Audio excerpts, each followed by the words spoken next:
नमस्कार मित्रों, हर हर महादेव, जय श्री राधे, जय श्री श्याम।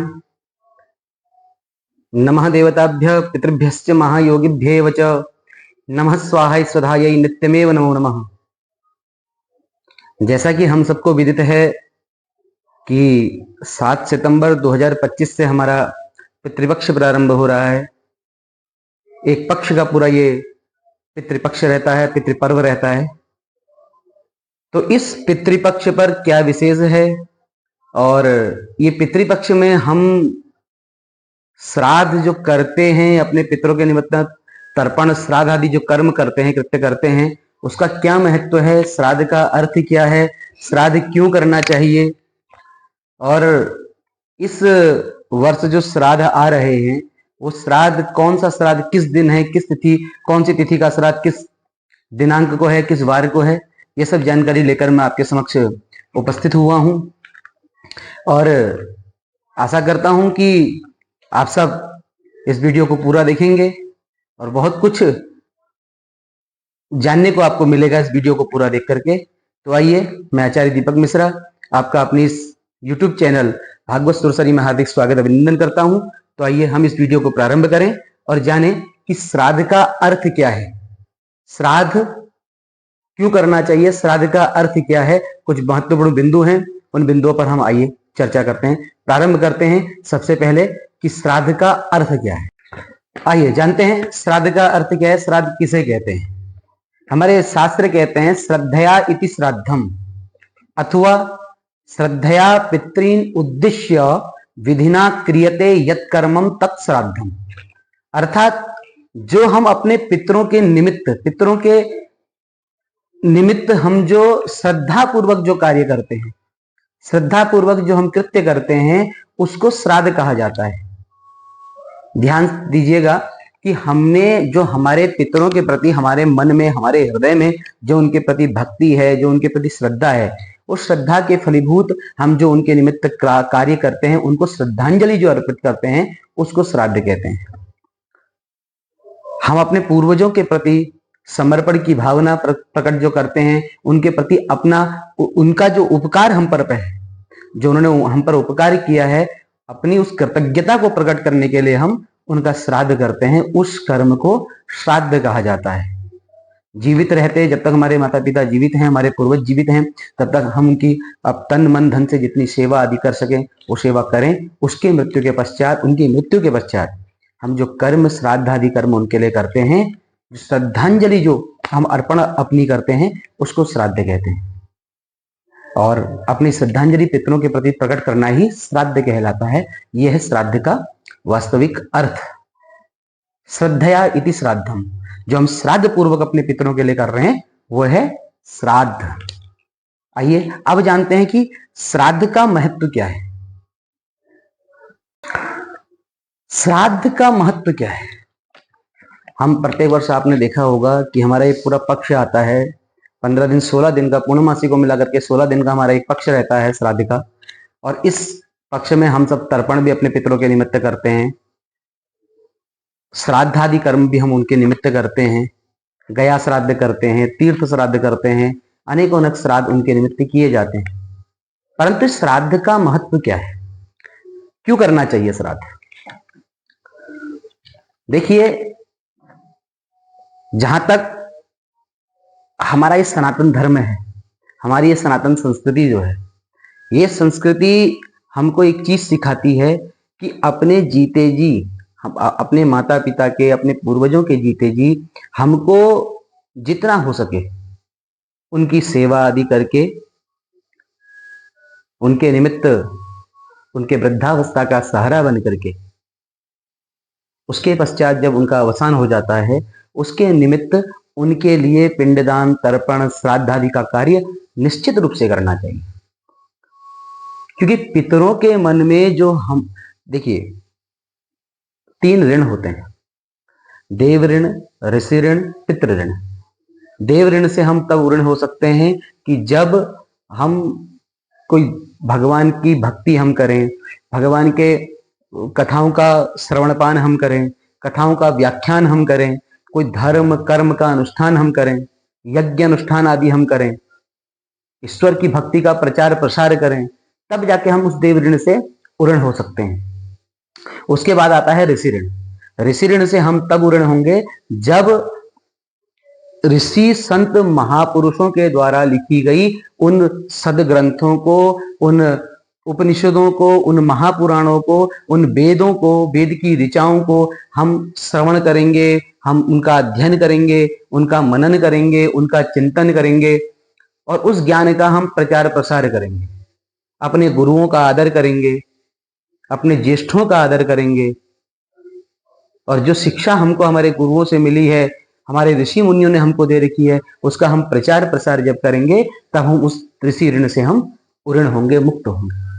ठीक उसी प्रकार एक माता पिता की चाहत होती है कि जब हमारे घर में पुत्र हो, वो पुत्र, देखिए हम जब पैदा होते हैं तो हमारे माता पिता हमारे लिए क्या सेक्रीफाइस नहीं करते बताइए।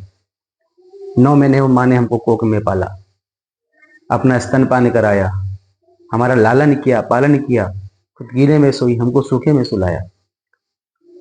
उस पिता ने हमारी सारी, हमको अंगुली पर पकड़ करके चलना सिखाया, कंधे में बैठा करके ये संसार दिखाया, हमारी सारी मूलभूत सुख सुविधाओं का ध्यान रखते हुए हमारे सारे संसाधनों को उनने हमको दिया और पढ़ा लिखा करके इतना बड़ा बनाया कि हम अपने पांव में खड़े हो सकते हैं।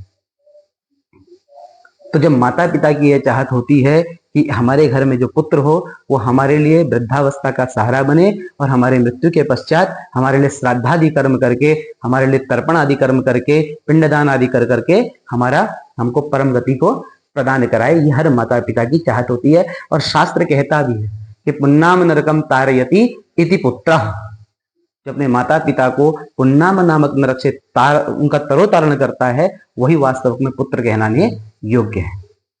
और एक चीज मैं आपको और बता दूं कि कोई भी कार्य, शुभ कार्य हम अपने घर पर यदि करते हैं, कोई भी पूजा पाठ, देव पूजन करते हैं, कोई धार्मिक अनुष्ठान करते हैं, तो उसमें पूर्व जो है पितरों का पूजन किया जाता है।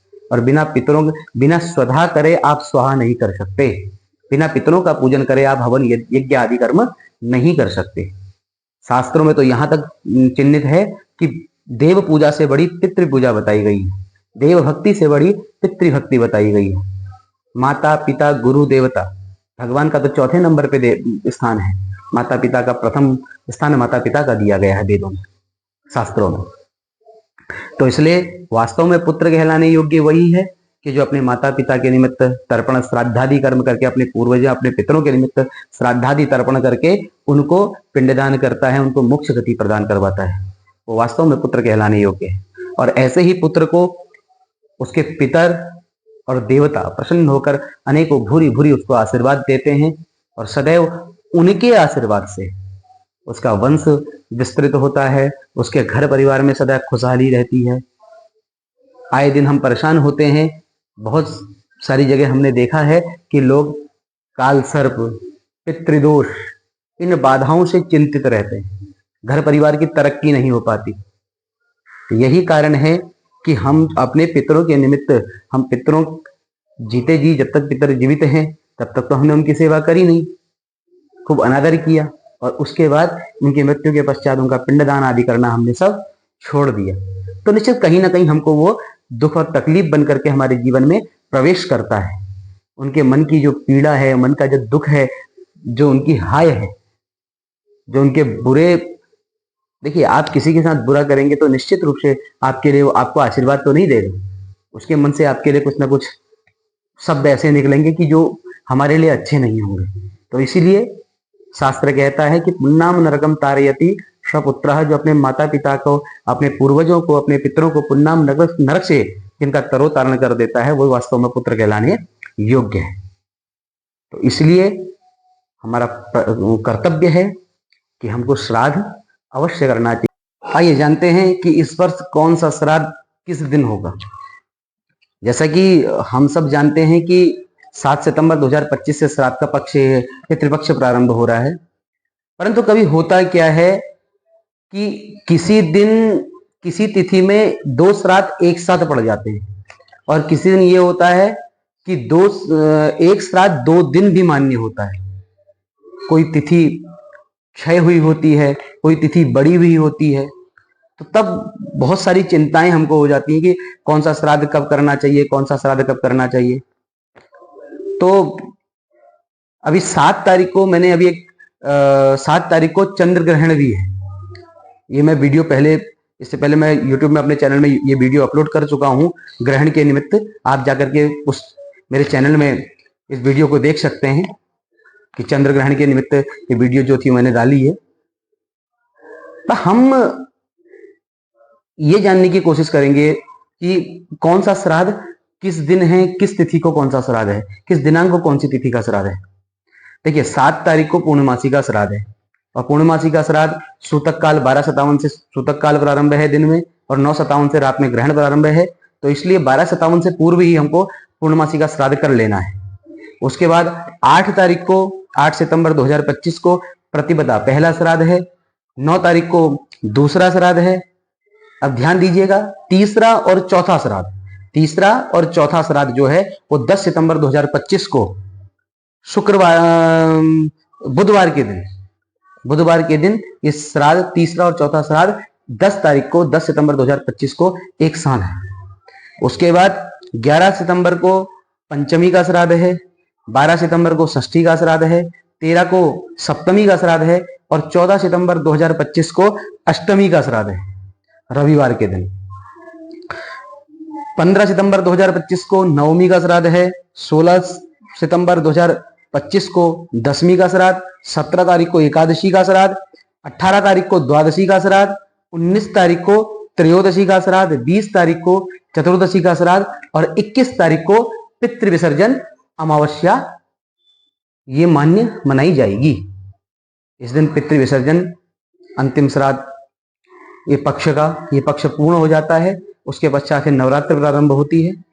तो ये हमको जो 15 दिन हमको प्राप्त हैं, एक पक्ष हमको पूरा प्राप्त हुआ है पितृभक्ति करने का। तो निश्चित रूप से पितृभक्ति करनी भी चाहिए। जैसे कि मैंने पहले कहा भी था कि पितृभक्ति देव भक्ति से बड़ी पितृभक्ति होती है। तो इसलिए हम सबको पितृभक्ति करनी चाहिए और अपने पूर्वजों का, अपने पितरों का जो अधिकारी है, जिनके माता पिता नहीं है वही श्राद्ध तर्पण करने के अधिकारी होते हैं और जिनके माता पिता हैं वो श्राद्ध तर्पण करने के अधिकारी होते नहीं हैं। तो इसलिए अपने पूर्वजों के निमित्त, अपने माता पिता के निमित्त, जिनके माता पिता नहीं है, जिनके अपने पूर्वजों के निमित्त, अपने पितरों के निमित्त इस पक्ष में, इस पितृपक्ष में, पितृपर्व में निश्चित रूप से श्राद्धादि तर्पण करके उनसे ही प्रार्थना करनी चाहिए कि हे पिता देवताओं, आप जहाँ हैं आप वहाँ खुश रहें, आनंद से रहें और हम जो आपको ये श्राद्ध तर्पण आपको हम श्रद्धांजलि दे रहे हैं श्राद्ध के माध्यम से, इसको आप स्वीकार करें। हमारे परिवारजनों का, हम सबका नित्य कल्याण करते रहें, अपना आशीर्वाद बनाए रखें। आशा करता हूं कि मेरी वीडियो आपको अच्छी लगी होगी, इसलिए मेरे चैनल को आप सब्सक्राइब करें। इस वीडियो को जितना हो सके लाइक, शेयर, कमेंट करें और अपना प्यार, अपना आशीर्वाद इसी प्रकार बने रहें। हरे कृष्णा, जय श्री श्याम।